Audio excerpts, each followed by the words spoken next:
Hello and welcome back to the Dog Food Expert podcast. I'm Alex.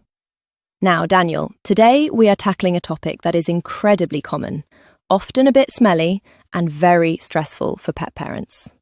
We're talking about sensitive stomachs, trapped wind and bloating. So many dogs seem to suffer from this. Why is their digestion so easily upset? Hi Alex, you're right. It's one of the top reasons owners end up at the vet.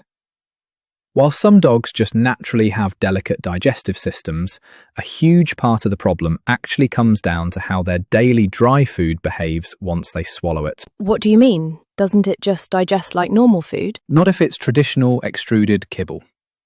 Standard kibble is cooked at incredibly high temperatures and blasted with steam to puff it up. If you take a handful of normal kibble and drop it into a glass of water, watch what happens. Over the next hour, it absorbs the water and swells up like a giant sponge. And that exact same thing is happening inside the dog's stomach. Exactly. The kibble hits the stomach acids and expands. This stretches the stomach lining, which can cause that uncomfortable, tight, bloated feeling and leads to trapped wind and indigestion.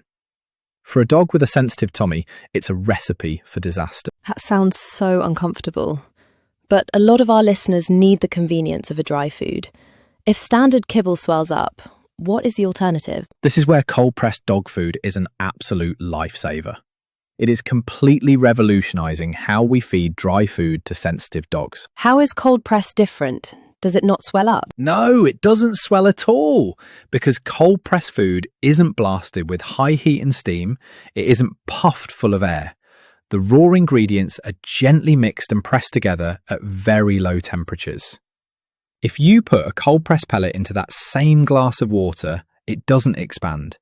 Instead, it gently dissolves from the outside in, breaking down into a soft paste. Wow. So when a dog eats it, it just breaks down naturally in the stomach without stretching anything? Precisely. It passes through the digestive tract smoothly and easily. It's incredibly gentle on the gut, which immediately reduces that heavy, bloated feeling and stops the excessive gas. That makes so much sense. Is there anything else about the cold press method that helps digestion, aside from the fact that it doesn't swell? Yes, the low cooking temperature is a huge factor. Because you aren't incinerating the ingredients at 140 degrees, the natural digestive enzymes found in the meats and vegetables actually survive the cooking process. When the dog eats the food, those natural enzymes go to work helping to break the food down. Like a built-in digestive aid? Exactly. Plus, cold-pressed recipes generally focus on high-quality natural ingredients and avoid the harsh, cheap fillers like wheat and soy that are notorious for causing inflammation and tummy upsets in the first place. So if someone is listening right now and their dog is constantly gassy, passing loose stools or looking uncomfortable after meals, switching to cold-pressed could be the answer. I would highly recommend it. It gives you all the convenience of a dry biscuit, but it behaves like a natural fresh food in the stomach. It's the ultimate dry diet for soothing a sensitive digestive system. Stop the swell, stop the bloat. I love it. Thanks for explaining the science behind it so clearly, Daniel. Always a pleasure, Alex. And thanks to everyone for listening. If your dog has a delicate tummy, it might be time to look into cold-pressed. Catch you next time.